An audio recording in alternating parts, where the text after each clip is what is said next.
Our next speaker is a gentleman who's been involved with the GAA all of his life, pretty much. He has worked at all levels of the association, culturing and nurturing young Irish talent around the country, from club, county, provincial and national level. And he now holds the top job. We're absolutely thrilled that he's joined us here today. He is a businessman. He's been a school teacher, he's been a school principal, he's a historian. He's also the first man from Cavan to hold this position, so he's very proud of that as well. So please, a very, very warm welcome for the President of the GAA, Aogán Ó Fearghail.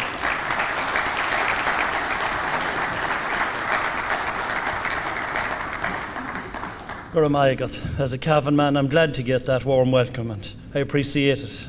I noticed you didn't trip me even on the way up, so it's greatly appreciated. Delighted to be here. Minister at the Department of Untitled, Paul, Ambassador Patrick, Ray from Etihad, James, Chairman of our host Middle East County Board, John Horton is also here, Chairman of Leinster GAA, and friends of Ireland and friends of the GAA and guests. We're delighted to be here. It's a special week for myself and for the GAA. This is my first week in office as Aogán, or President of the GAA. I am the first Cavan man to hold the post, and this is the first World Games. So we are indeed in a truly historic setting. I was trying to see on the way in what the name of this room was, and I intend to find out, because I presume there is a name on the actual room. I know we're in the Park Rotana, but names of rooms are important to us in the GAA, because in 1884, 131 years ago, the GAA was founded in a little hotel in Thurles, County Tipperary, in a place called the Billiard Rooms. Now, I don't know what sort of billiards they played. I don't even know if there was a billiard table there, but it's an historic room, and it holds a special place in GAA history. I think this room will also hold a special place in GAA history in the years to come, that we were here on the morning of the week of the first World GAA Games. And the founders of the GAA back in 1884, men like Maurice Davin and Michael Cusack, I doubt if they'd even heard of Abu Dhabi. They may well have. Cusack was a very learned man, and I'm sure he knew the region, but I doubt if they ever envisaged that what we're involved in today would ever happen.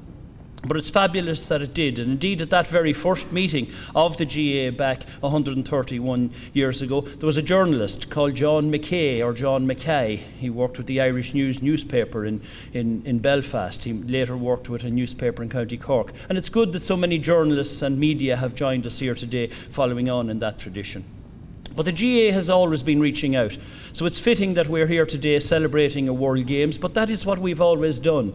Because as I said to you, we were founded in 1884, but only 4 years after the birth of the GAA, in 1888, the GAA headed off to America with a party of 87 athletes. It has become known as the American Invasion. They must have had a good time, because over half of the party didn't come back home again.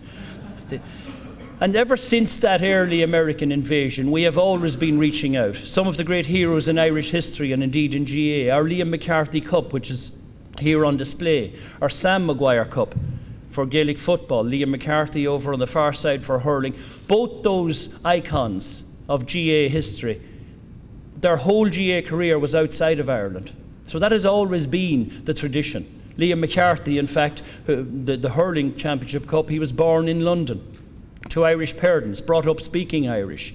Irish was his first language. And he spent his whole career building the GAA in London. And of course, Sam Maguire, young Irish man from County Cork, but once again an emigrant, like so many other Irish. And he also spent his GAA career building the GAA in London. And of course, he was a close friend of another great icon in Ireland, Michael Collins.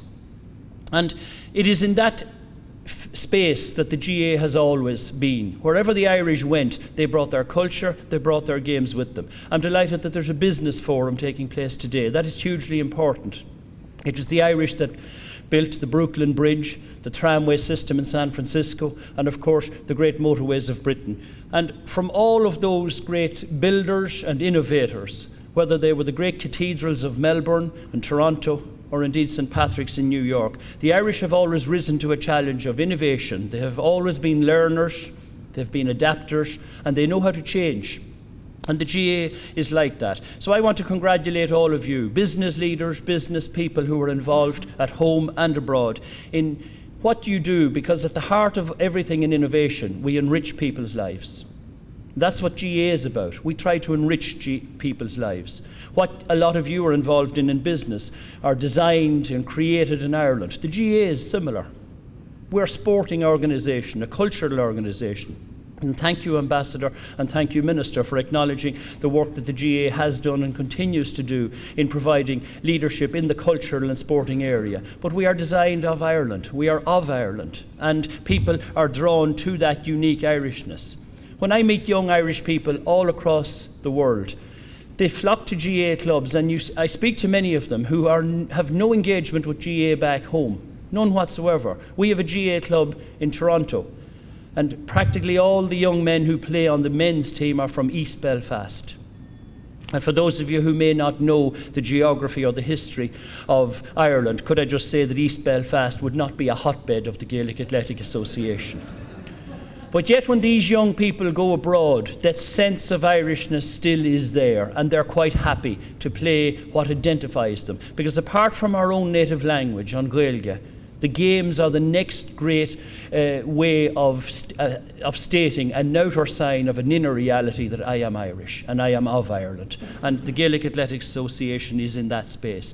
We're delighted to work very closely with the government, and the Minister mentioned the Global Irish Strategy, which was launched earlier in the week.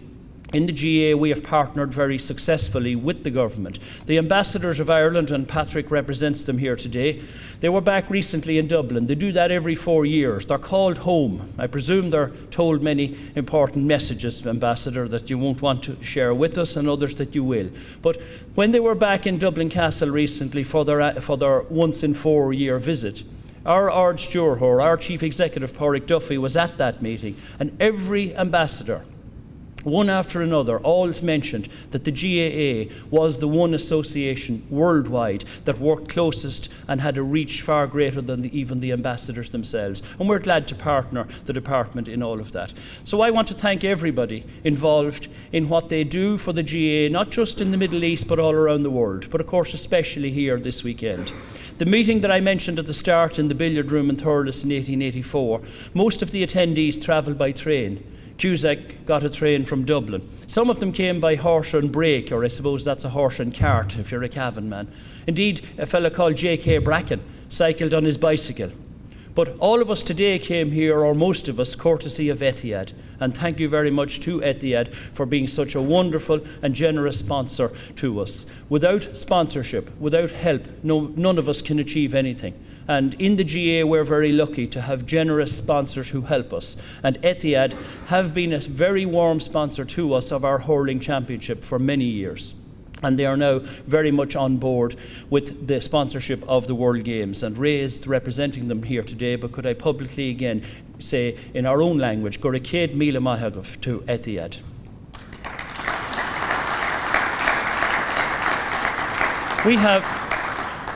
We have, as the Minister has said, almost 400 GAA clubs outside of Ireland. We have 2,000 or just north of 2,000 GAA clubs on the island of Ireland. So in other words, as a global family, we are almost at 3,000 GAA clubs. Well, maybe I'm exaggerating a little, but certainly gone past 2,500.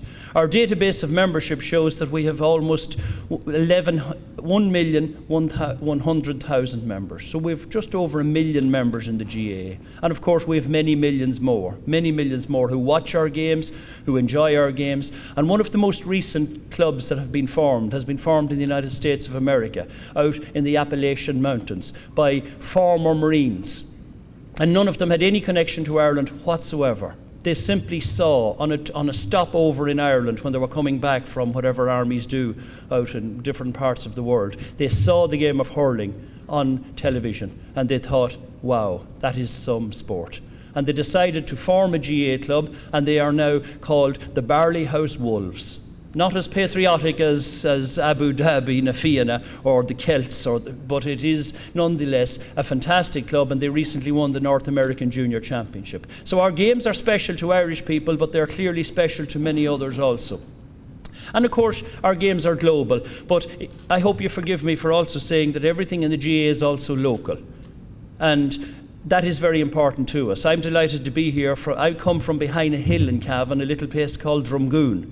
One of the main organisers of the event this morning is standing over here to my right, Mr. Patrick Mina. He comes from the same club as I do. And one of your speakers in the afternoon is Mr. Philip Mina, Vice President of the Worldwide Intel Corporation, and he comes from the same club that I do. So I can at least say that there are at least 3 wise men in the Middle East. So congratulations to James Kennedy as the chairman of today's historic forum and the games that we're going to see. Welcome to all the Gaelic players, and I'm delighted that we are an association and a sporting body for men and women equally, because the women and the men are all joined in and playing in our games, and that is hugely important and significant for us. I hope everybody involved in today's event and in the rest of the games during the week truly enjoy it. Next year is a special event in Ireland. We commemorate 100 years of the 1916 rebellion, which was one of the events which led to the statehood of Ireland. And we're hoping that next year this World GAA Games will continue and return to Ireland for 2016. So gora céad míle maith go bhríos, tá anachas orm bheithan seo, agus mhuiachas tá James, agus tá bhórd an bheanúthair as an curú bheithan seo, mhuiachas tá gach duine a daibrig go dían, chun na cluichí seo a chur siúil, agus orm ghuil an tara, Paul Keo in Éanaí Lynn, mar tá sé fíorthabhachtach an leanan muid araig ag obair leis an rialtas agus Janan muid sa bhaile agus inis thar lear. I hope everybody enjoys their day, and as has been said already, have a nice day with the GAA. Gura mai hagah.